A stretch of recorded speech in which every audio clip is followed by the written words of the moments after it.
Tällä viikolla pääset seuraamaan meidän kanssamme hiljaisen viikon matkaa. Me Nivalan seurakunnan työntekijät ja vapaaehtoiset luemme Markuksen evankeliumista Uusi testamentti 2020 mukaan nuo tapahtumat kiirastorstaista pääsiäissunnuntaihin.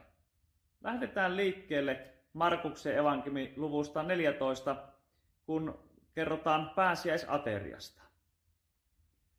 Happamattoman leivän juhlan ensimmäisenä päivänä, jolloin oli tapana uhrata pääsiäislammas, oppilaat kysyivät Jeesukselta: missä tahtoisit syödä pääsiäislampaan? Minne menemme valmistamaan sen? Jeesus lähetti asialle 2 oppilastaan ja sanoi heille: menkää kaupunkiin. Vastaanne tulee mies, joka kantaa vesiruukkua. Seuratkaa häntä. Mihin taloon hän meneekin, menkää tekin sinne ja sanokaa isännälle: opettajamme pyytää sinulta huonetta, jossa hän voisi syödä pääsiäisaterian oppilaidensa kanssa. Isäntä osoittaa teille yläkerrasta suuren huoneen valmiiksi järjestettynä. Laittakaa sinne ateria meitä varten. Oppilaat lähtivät matkaan ja tulivat kaupunkiin. Kaikki kävi niin kuin Jeesus oli sanonut, ja he valmistivat pääsiäisaterian. Illan tultua Jeesus saapui taloon oppilaidensa kanssa. Kun he olivat asettuneet aterioimaan, Jeesus sanoi: minä vakuutan teille, yksi teistä, joka nyt syö kanssani, ilmiantaa minut. Oppilaat järkyttyivät ja alkoivat yksi toisensa jälkeen kysellä Jeesukselta: en kai minä? Jeesus vastasi heille: hän on yksi teistä 12 oppilaasta ja kastaa leipää sama kastikeastian kuin minä. Ihmisen poika lähtee pois juuri niin kuin pyhissä kirjoituksissa sanotaan. Mutta voi sitä, joka ilmiantaa ihmisen pojan. Sille ihmiselle olisi parempi, ettei olisi koskaan syntynytkään. Aterian aikana Jeesus otti leivän, lausui kiitosrukouksen ja mursi leivästä paloja. Hän jakoi ne oppilaalleen ja sanoi: ottakaa, tämä on minun ruumiini. Sen jälkeen hän otti maljan, kiitti ja antoi sen heille. Kaikki joivat siitä. Jeesus sanoi: tämä on minun vereni, liiton veri. Se vuodatetaan monien puolesta. Minä vakuutan teille, etten koske viiniin ennen kuin juon uutta viiniä Jumalan valtakunnassa.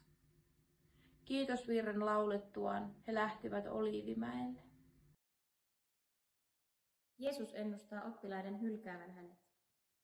Jeesus sanoi oppilailleen: te kaikki luovutte minusta, sillä näin on kirjoitettu. Minä lyön paimenen maahan ja lammaslauma hajaantuu. Mutta kun minut on herätetty kuolleista, menen teidän edellänne Galileaan. Silloin Pietari sanoi Jeesukselle: vaikka kaikki muut luovuttaisivat, minä en. Jeesus vastasi: minä vakuutan sinulle, tänä yönä ennen kuin kukko kiekuu 2, sinä kiellät 3 tuntevasi minut. Pietari vakuutti entistä lujemmin: vaikka minun pitäisi kuolla sinun kanssasi, en ikinä kieltäisi tuntevani sinua. Samaa vakuuttivat muutkin oppilaat. Jeesus ja oppilaat tulivat paikkaan, jonka nimi on Getsemane. Siellä Jeesus sanoi heille: istukaa te tässä sillä aikaa, kun minä käyn rukoilemassa. Hän otti kuitenkin mukaansa Pietarin, Jaakobin ja Johanneksen. Jeesus alkoi tuntea kauhua ja ahdistusta. Hän sanoi: tuskani on niin kova, että se melkein tappaa. Odottakaa tässä ja valvokaa. Jeesus meni vähän matkan päähän ja heittäytyi maahan. Hän rukoili, että kärsimyksen hetki menisi pois, jos se olisi mahdollista. Jeesus sanoi: Appa, Isä, kaikki on sinulle mahdollista. Ota pois minulta tämä malja. Tee kuitenkin, mitä tahdot. Älä tee niin kuin minä tahdon. Jeesus palasi oppilaiden luokse ja näki, että he kaikki nukkuivat. Hän sanoi Pietarille: Simon, nukutko sinä? Etkö jaksanut valvoa edes pientä hetkeä? Valvokaa ja rukoilkaa, ettette joutuisi koeteltaviksi. Ihmisillä on hyviä aikomuksia, mutta hän on heikko. Jeesus vetäytyi jälleen omiin oloihinsa ja rukoili samoin sanoin kuin aiemmin. Palatessaan hän näki, että uni oli taas painanut oppilaiden silmät umpeen. Oppilaat eivät tienneet, mitä sanoisivat hänelle. Palatessaan 3. kerran Jeesus sanoi, vieläkö täällä vain maataan ja nukutaan? Nyt riittää. Hetki on tullut ja ihmisen poika annetaan syntisten käsiin. Nouskaa, nyt lähdetään. Ilmiantajani on jo lähellä. Jeesuksen vielä puhuessa paikalle saapui Juudas, yksi 12 oppilaasta. Hänen mukanaan tuli miekoinen seipäin asestautunut väkijoukko, jonka ylipapit, oppineet ja kansanjohtajat olivat lähettäneet. Jeesuksen ilminantaja oli sopinut merkistä, Jeesus on se, jota tervehdin suutelemalla. Pidättäkää hänet ja viekää vartioituna pois. Tultuaan paikalle Juudas meni suoraan Jeesuksen luo. Rappi, hän sanoi ja suuteli Jeesusta. Väkijoukko kävi saman tien käsiksi Jeesukseen ja vangitsi hänet. Silloin yksi paikalla olevista veti piikkansa esiin ja iski ylipapin palvelijalta korvan irti. Jeesus sanoi väkijoukolle, oletteko lähteneet ottamaan minut kiinni kuin rikollisen, miekkojen ja seipäiden kanssa? Olen päivittäin opettanut julkisesti temppelissä, ettekä ole ottaneet minua kiinni, mutta tämän on tapahduttava, jotta pyhien kirjoitusten ennustukset toteutuisivat. Silloin kaikki Jeesuksen oppilaat jättivät hänet ja pakenivat. Jeesuksen mukaan oli lähtenyt nuori mies, jolla ei ollut yllään muuta kuin pellavainen vaate. Hänet otettiin kiinni, mutta hän riistäytyi vaatteistaan ja pakeni alasti. Jeesus vietiin ylipapin luokse. Koko ylin papisto sekä kansanjohtajat ja oppineet kokoontuivat sinne. Pietari seurasi Jeesusta jonkin matkan päässä ylipapin talon sisäpihalle asti. Hän istuutui palvelijoiden joukkoon ja lämmitteli tulen ääressä. Ylipapit ja koko suuri neuvosto etsivät todisteita Jeesusta vastaan. He halusivat hänelle kuolemantuomion. Todisteita ei kuitenkaan löytynyt. Monet kyllä todistivat valheellisesti Jeesusta vastaan, mutta heidän todistuksensa eivät olleet yhtä pitäviä. Jotkut nousivat esittämään seuraavan väärän todistuksen. Olemme kuulleet hänen sanovan, että hän aikoo hajottaa tämän ihmisten tekemän temppelin ja rakentaa uuden 3 päivässä ilman ihmisiä. Tässäkään asiassa todistukset eivät silti pitäneet yhtä. Silloin ylipappi nousi paikaltaan, astui esiin ja kysyi Jeesukselta, etkö vastaa mitään heidän syytöksiinsä? Jeesus kysyi vaiti. Silloin ylipappi esitti hänelle uuden kysymyksen. Oletko sinä Kristus, ylistetyn Jumalan poika? Minä olen, Jeesus vastasi. Saatte nähdä ihmisen pojan istuvan voiman oikealla puolella ja saapuvan taivaan pilvien keskellä. Silloin ylipappi repäisi vaatteensa ja sanoi, mihin tässä enää todistajia tarvitaan? Kuulittehan, miten hän pilkkasi Jumalaa. Mitä sanotte? Kaikki olivat yhtä mieltä siitä, että Jeesus ansaitsi kuolemantuomion. Jotkut alkoivat nyt sylkeä hänen päälleen. He peittivät hänen kasvonsa, löivät häntä ja sanoivat, profetoitpa nyt, vartijatkin löivät häntä avokämmenen. Pietari oli alhaalla sisäpihalla, kun yksi ylipapin palvelijoista tuli sinne. Nähdessään Pietarin lämmittelemässä, tämä nainen jäi tuijottamaan häntä ja sanoi, sinäkin olit sen nasaretilaisen kanssa, sen Jeesuksen. Pietari väitti vastaan, en ymmärrä yhtään, mistä puhut. Hän lähti ulos etupihalle ja kukko kiekui. Nainen näki hänet uudelleen ja sanoi siellä oleville, tämä mies on sitä samaa joukkoa. Pietari kiisti jälleen, mutta hetken kuluttua muutkin paikalla olevat sanoivat hänelle, olet varmasti samaa joukkoa, olethan galilealainen. Pietari alkoi kirota ja vannoi, en tunne sitä miestä, josta te puhutte. Samassa kukko kiekui toisen kerran. Silloin Pietari muisti, mitä Jeesus oli hänelle sanonut. Ennen kuin kukko kiekuu kahdesti, sinä kiellät 3 tuntevasi minut. Hän purskahti itkuun. Heti aamulla ylipapit pitivät neuvottelun kansanjohtajien, oppineiden ja muiden neuvoston jäsenten kanssa. Sitten he sitoivat Jeesuksen ja luovuttivat hänet Roomaa edustavalle Pilatukselle. Pilatus kysyi Jeesukselta, oletko sinä juutalaisten kuningas? Jeesus vastasi, sinä sanot niin. Ylipapit syyttivät Jeesusta kiivaasti. Pilatus kysyi, etkö vastaa mitään? Kuulethan, miten raskaasti sinua syytetään. Jeesus ei kuitenkaan vastannut enää mitään. Tämä ihmetytti Pilatusta. Pääsiäisjuhlan aikana Pilatuksella oli tapana päästää vapaaksi yksi vanki, jonka kansa sai valita. Vangittuna oli kapinallisia, jotka olivat saaneet tuomion erään mellakan aikana tehdystä murhasta. Heidän joukossaan oli mies, jota kutsuttiin Barabbakseksi. Väkijoukko tuli pyytämään Pilatukselta, että hän toimisi tapansa mukaan. Pilatus kysyi, tahdotteko, että vapautan juutalaisten kuninkaan? Pilatus näet ymmärsi, että ylipapit olivat pelkästä kateudesta jättäneet Jeesuksen hänen käsinsä. Ylipapit kuitenkin yllyttivät väkijoukkoa pyytämään, että Pilatus vapauttaisi ennemminkin Barabbaksen. Pilatus kysyi väkijoukolta, mitä sitten haluatte minun tekevän tälle miehelle, jota te kutsutte juutalaisten kuninkaaksi? Ristiinnaulitse hänet, väkijoukko karjui. Mitä pahaa hän on tehnyt, Pilatus kysyi, mutta ihmiset karjuivat entistä kovemmin. Ristiinnaulitse se mies.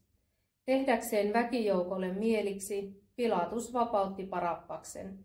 Jeesuksen hän ruoskitti henkihieveriin ja luovutti ristiinnaulittavaksi. Sotilaat veivät Jeesuksen hallintopalatsin sisäpihalle ja kutsuivat koolle koko sotilasosaston. He pukivat Jeesuksen purppuranpunaiseen viittaan ja väänsivät piikkipensaan oksista kruunun hänen päähänsä. Sitten he alkoivat tervehtiä häntä, terve juutalaisten kuningas. He löivät Jeesusta kepillä päähän, syljeksivät hänen päälleen ja polvistuivat hänen eteensä. Aikansa pilkattuaan he riisuivat Jeesukselta purppuraviitan ja pukivat hänet hänen omiin vaatteisiinsa. He lähtivät viemään häntä ristiin naulittavaksi. Kyreneläinen Simon, Aleksandroksen ja Rufuksen isä, oli tulossa maaseudulta, kun sotilaat määräsivät hänet kantamaan Jeesuksen ristiä. Jeesus vietiin paikkaan, jonka nimi on Golgata. Se tarkoittaa pääkallon paikkaa. Jeesukselle tarjottiin viiniä, johon oli sekoitettu mirhaa, mutta Jeesus ei halunnut sitä. Sitten sotilaat ristiinnaulitsivat hänet ja jakoivat hänen vaatteensa keskenään. He heittivät arpaa siitä, kuka saisi mitäkin. Jeesus ristiinnaulittiin noin 9 aamulla. Tuomion syy oli kirjoitettu kynttiin kaikkien nähtäväksi, juutalaisten kuningas. Ohikulkijat pilkkasivat Jeesusta. Päätään nyökyttäen he sanoivat, siinähän nyt sitten hajotat temppelin ja rakennat uuden 3 päivässä.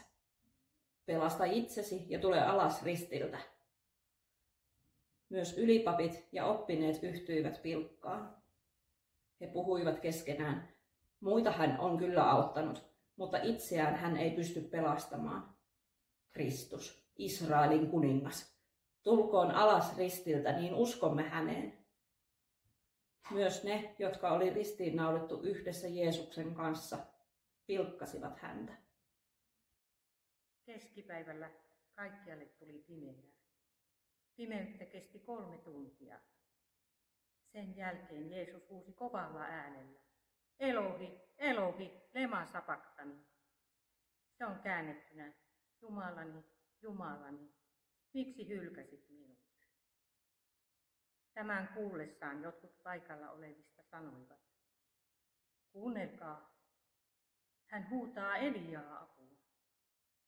Joku juoksi täyttämään pesusienen hapan viinillä. Tämä asetti sienen ruokokepin päähän, tarjosi siitä Jeesukselle juotavaa ja sanoi: Nytpä nähdään, pelastaako Elia hänet ristiltä. Mutta Jeesus päästi kovan huudon ja henkäisi viimeisen kerran. Temppelin väliverho repesi kahtia ylhäältä alas asti. Kun Jeesusta vastapäätä seisova sadanpäällikkö näki Jeesuksen kuolevan näin, hän huudahti: Tuo mies oli tosiaan Jumalan poika. Vähän kauempana joukko naisia seurasi tapahtumia. Paikalla olivat Magdalan Maria, Maria, joka oli nuoremman Jaakobin ja Jooseksen äiti, sekä Salome. Jo Galileassa he olivat kulkeneet Jeesuksen mukana ja palvelleet häntä. Paikalla oli monia muitakin naisia, jotka olivat tulleet Jeesuksen mukana Jerusalemiin. Valmistuspäivä, sabatin aatto, alkoi kääntyä illaksi. Silloin arimatialainen Joosef rohkaisi mielensä. Hän oli arvossa pidetty neuvoston jäsen ja odotti hänkin Jumalan valtakuntaa. Joosef meni Pilatuksen puheille ja pyysi Jeesuksen ruumista. Pilatus hämmästyi kuullessaan, että Jeesus oli jo kuollut. Hän kutsutti sadanpäällikön luokseen ja kysyi, oliko Jeesus tosiaan jo kuollut. Saatuaan sadanpäälliköltä vahvistuksen asiaan, hän suostui luovuttamaan ruumiin Joosefille. Joosef osti pellavakankaan, otti Jeesuksen ruumiin alas ristiltä ja kietoi sen kankaaseen. Hän vei ruumiin hautaluolaan, joka oli hakattu kallioon, ja vieritti kiven luolan suulle. Magdalan Maria ja Jooseksen äiti Maria katsoivat, mihin Jeesus haudattiin. Jeesus on noussut kuolleista. Kun sapatti oli ohi, Magdalan Maria, Jaakobin äiti Maria ja Salome ostivat tuoksuöljyä mennäkseen voitelemaan Jeesuksen ruumiin. Varhain sunnuntai-aamuna auringon noustua he lähtivät haudalle ja pohtivat keskenään, kuka siirtäisi kiven pois luolan suulta. He kuitenkin näkivät, että vaikka kivi oli todella suuri, se oli jo vieritetty pois. Naiset astuivat sisään hautaan. He säikähtivät nähdessään, että heidän oikealla puolellaan istui valkoiseen viittaan pukeutunut nuohukaimen. Tämä sanoi heille, älkää pelästykö, etsitte Jeesus Nasaretilaista, joka ristiin naulittiin. Hänet on herätetty kuolleista, ei hän ole täällä. Tuossa on paikka, johon hänet pantiin. Menkää sanomaan Pietarille ja muille oppilaille näin. Jeesus menee teidän edellänne Galileaan. Näette hänet siellä niin kuin hän lupasi teille. Naiset ryntäsivät ulos hautaluolasta ja pakenivat.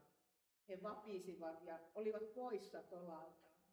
He eivät kertoneet kenellekään mitään, sillä he pelkäsivät. Jeesus oli noussut kuolleista varhain sunnuntai-aamuna. Hän ilmestyi ensin Magdalan Marialle, josta hän oli karkottanut 7 demonia. Maria meni kertomaan tästä muille Jeesuksen seuraajille, jotka itkivät suruaan. He eivät uskoneet, kun kuulivat, että Jeesus oli elossa ja että Maria oli nähnyt hänet. Seuraavaksi ilmestyi toisessa hahmossa 2 oppilaalle, jotka kävelivät kaupungista maaseudulle. He palasivat kertomaan tapahtuneesta muille, mutta heitäkään ei uskottu. Lopulta Jeesus ilmestyi kaikille 11 oppilaalle, kun he olivat aterioimassa. Jeesus moitti oppilaitaan epäuskosta ja itsepäisyydestä, koska he eivät olleet uskoneet niitä, jotka olivat nähneet hänet ylösnouseena. Jeesus sanoi heille, menkää kaikkialle maailmaan ja julistakaa ilosanoma kaikille luoduille.